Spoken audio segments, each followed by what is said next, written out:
නිකාය අමරපුර නිකාය රාමඤ්ඤ නිකාය යන නිකායත්‍රයන්හි නායක ස්වාමීන් වහන්සේලා වරක් ප්‍රමුඛ සියලුම ශ්‍රී ලාංකික භික්ෂුන් වහන්සේලා වගේම සියලුම ලෝකවාසී භික්ෂුන් වහන්සේලාගෙන් අවසරයි තාමත්ම සුවිශේෂී කාරණාවක් පිළිබඳව අපි දීර්ඝ කාලයක් තිස්සේ කරගෙන යන වැඩසටහන් මාලාවේ තවත් වැඩසටහනකින් මේ ආකාරයට මුණ ගැහෙනවා. ධර්ම සංගායනාවක් ඉලක්ක කරගෙන යන වැඩසටහන් මාලාවක් වර්තමාන ශාසනික අර්බුදය විසඳීම පිණිස අපි රජයට යෝජනා කරලා තියෙන ආකාරයට රජයෙන් ලැබිච්ච ලිපි ඇතුළු අපි ආපු ලිපි පිළිබඳව අපි සමාජය සමස්ත ලෝකයාම දැනුවත් කරන වැඩසටහනක් අද දවසේත් මේ ආකාරයට අපි පැවැත්වෙනවා. අපි යොමු කරපු පළවෙනි ලිපිය කියවනවා. ඒක කලින් වතාවක් කියෙව්වා. නමුත් මේ අවස්ථාවේදීත් අපි කියවන්න කල්පනා කරා භික්ෂුන් වහන්සේලාගේ යම් ප්‍රතිචාර සැලකිල්ලට අරගෙන ඒ ලිපියේ කොටසක් විතරයි මේක දැනට කියවන්නේ. මේක අපි යවලා තියෙන්නේ ප්‍රාදේශීය ලේකම් කාර්යාලයකට යවලා තියෙන්නේ මහනුවර දිස්ත්‍රික්කයේ. අපි ඒ විස්තර කලින් කියලා තියෙනවා.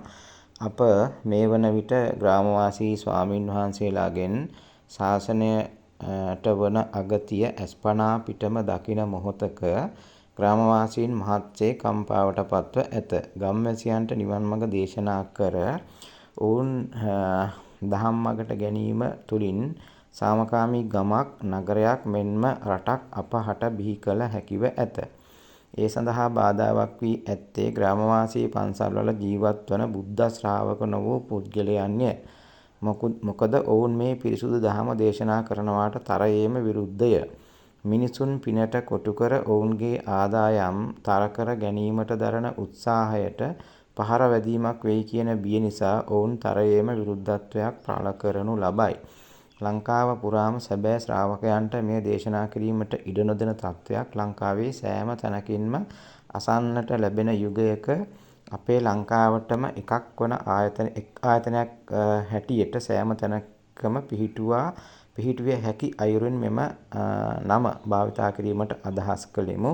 ඒ තුළින් නීතිය හා සාමය සුරකුණු සෞභාග්‍යමත් දේශයක් බිහිවනු ඇතැයි යන්න අපගේ විශ්වාසයයි. මේකේ අපි දැනටම මේ දියසෙන් බලය සංවිධානය විදියට තමයි දැනට අපි මේ අපේ වැඩපිළිවෙල යොදාගෙන තියෙන. ඉතින් දිය කියන්නේ ලෝකය. සෙන්පතිය ලෝකයටම සෙන්පතිය බුදුරජාණන් වහන්සේ කියන අදහසින් තමයි ඉතින් මේ නම අපි වෙනස් කරලා මේ විදියට මේ දැනට කරගෙන යන්නේ. අපි තවත් ලිපියක් තියෙනවා මේ සමගම කියවන්න කල්පනා කරා. සියලුම භික්ෂුන් වහන්සේලාට තමයි අපි මේ ලිපිය යොමු කරලා තියෙන්නේ. සියලුම ගෞරවනීය ස්වාමීන් වහන්ස මෙහෙණින් වහන්ස වර්තමාන ශාසනික අර්බුදය විසඳීම වෙනුවෙන් තුන් නිකායේම මහානායක හිමිවරුන්ට යොමු කිරීම පිණිස ලිපියක් සකස් කිරීමට බලාපොරොත්තු වේ. ඒක ලිපි ශීර්ෂය විදියට. වසර 20ක් පුරාවටම මෙම කාරණාව දැනුවත් කළත් තාමත් සුබවාදී ප්‍රතිචාර නොමැත. සමස්ත රට පුරා වැඩ වාසය කරන භික්ෂුන් වහන්සේලාට කරන මෙම ආරාධනයට සුබවාදී ප්‍රතිචාර ලැබෙනු ඇතැයි අප විශ්වාස කර සිටිමු. සියලුම භික්ෂුන් වහන්සේලාගේ අත්සන් ලේඛනයක් සහිතව මහානායක හිමිවරුන්ට ලිපියක් යොමු කිරීම සඳහා මෙම ලිපිය ඔබ වහන්සේලා වෙත යොමු කරමු. ඔබ වහන්සේලාගේ අත්සන් ලේඛනය ලබා ගැනීමට අවශ්‍ය බැවින් ඉහත දුරකථන අංකයට කතා කිරීම හෝ 191 ශ්‍රී පුෂ්පාරාමයේ නාරම්මල පාර අලව්ව ලිපිණයට පැමිණ අත්සන ලබා දීමට කාරුණික වන ලෙස ඉල්ලා සිටිමු. තවද මේ පිළිබඳව සැලකිල්ලක් නොදක්වන භික්ෂූන් පිළිබඳව තොරතුරු බුද්ධ ශාසන අමාත්‍යාංශයට යොමු කරන බවද කරුණාවෙන් සලකන්න. රජයට යොමු කර ඇති ව්‍යාපෘති වාර්තාව WhatsApp තාක්ෂණය ඔස්සේ ඉදිරිපත් කිරීම සඳහා WhatsApp අංක අප වෙත ලැබීමට කටයුතු කරන ලෙසද කාරුණිකව ඉල්ලා සිටිමු. තෙරුවන් සරණයි. ගෞරවනීය සමාජික පිරිස කියලා භික්ෂුන් වහන්සේලාගේ නාම ලේඛනයක් සහිතව තමයි අපි ඒ ලිපිය යවුවේ. ඉතින් අපිට රජයෙන් ලැබිච්ච ලිපියක් පිටිපස්සේ තමයි අපි යවුවේ. රජයෙන් අපිට ලැබිලා තියෙන බුද්ධ ශාසන ආගමික හා සංස්කෘතික කටයුතු අමාත්‍යාංශයෙන් අපිට ලැබිලා තියෙන පූජ්‍ය නිහිල්වේ ශ්‍රී සද්ධම්මාලෝක ස්වාමීන් වහන්සේ දියසෙන් බලය සංවිධානය. ගෞරවනීය ස්වාමීන් වහන්සේ ධර්ම සංගායනාවක් සඳහා රාජ්‍ය අනුග්‍රහය ලබා ගැනීම සම්බන්ධවයි. උක්ත කරුණ සම්බන්ධයෙන් ජනාධිපති ලේකම් විසින් මෙම අමාත්‍යාංශයට යොමු කරන ලද ඔබ වහන්සේගේ 2025/8/15 දිනැති ලිපිය හා බැඳේ. ඒ අනුව එම ලිපියේ සඳහන් කරුණු ගෞරවනීය මහා සංඝරත්නයේ අවධානයට ඉදිරියේදී යොමු කිරීමට කටයුතු කරන බව ගෞරවයෙන් දන්වා සිටිමි. එච්.එන්. කුමාරී අතිරේක ලේකම් ආගමික කටයුතු බුද්ධ ශාසන ආගමික හා සංස්කෘතික කටයුතු අමාත්‍යාංශයේ ලේකම් වෙනුවට පිටපත ජනාධිපති ලේකම් ජනාධිපති කාර්යාලය කියලා ඒ ලිපියෙම අනිත් පැත්තේ අපි දෙවෙනි ලිපියත් යවපු එකත් මම මේත් එක්කම කියවන්නම්. අපි ඊට පස්සේ දෙවෙනි ලිපියක් භික්ෂුන් වහන්සේලාට යවලා තියෙනවා ගෞරවනීය මහා සංඝරත්නය වෙත ධර්ම සංගායනාවක් තුළින් වර්තමාන ශාසනික අර්බුදය විසඳීම.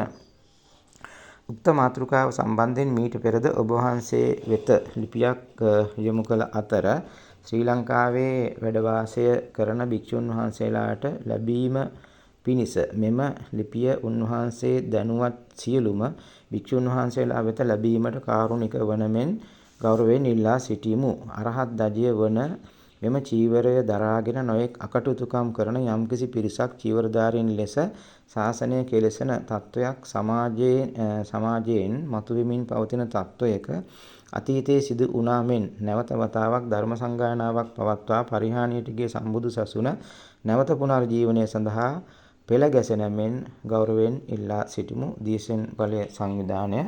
ඒ ස්වාමීන් වහන්සේලාගේ නාම ලේඛනයත් එක්කම තමයි අපි මේ ලිපිය යොමු කරේ. ඊට පස්සේ භික්ෂුන් වහන්සේලාට අපි පොදුවේ සීලුම් භික්ෂුන් වහන්සේලා ආමන්ත්‍රණය කරපු ලිපියක් සම්බන්ධවත් මේත් එක්කම කියන්න උත්සාහයක් දරනවා. මොකද අර සමහර භික්ෂුන් වහන්සේලාගේ ප්‍රතිචාර තමයි අතට මේකට හේතුවක් වුණේ.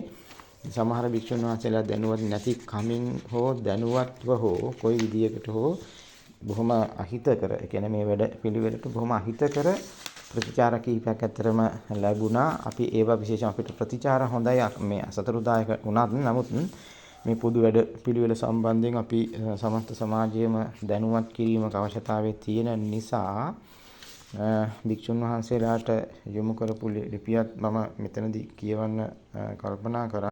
හොඳයි, මෙතනින් එහාට පෞද්ගලිකව ලිපි කීපයකුත් මේකත් එක්ක සම්බන්ධ වන නිසා ඒක අපි ඊළඟ වැඩසටහනේදී යොමු කරන්න බලාපොරොත්තු වෙනවා. විශේෂයෙන්ම මේක වසර 20ක ඉතිහාසයක් අත් වශයෙන් මෙතන සඳහන් වෙනවා.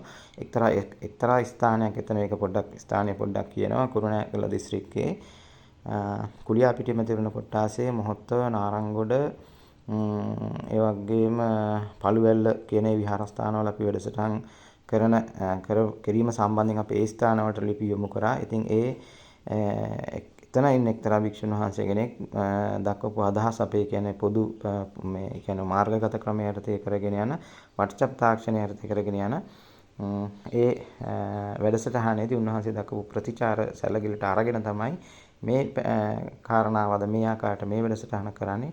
කියන්නේ උන්වහන්සේගේ ඉදිරිපත් කරපු කරුණුත් හේතු කොටගෙන එතනින් එහාට අපි ඊළඟ වැඩසටහනේදී බලාපොරොත්තු වෙනවා මේ සැබෑ භික්ෂුවක්ගේ කාර්යභාරය සහ ඒ සැබෑ භික්ෂුවේ කාර්යභාරය සමාජයෙන් ඉෂ්ට වෙද්දී එන ප්‍රතිචාර සැලකිල්ලට අරගෙන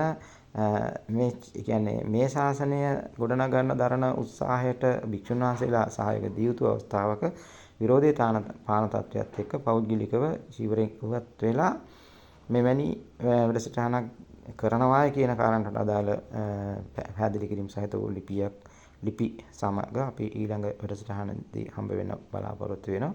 හොඳයි එහෙනම් එතෙක් සියලු දෙනාටම තෙරුවන් සරණයි.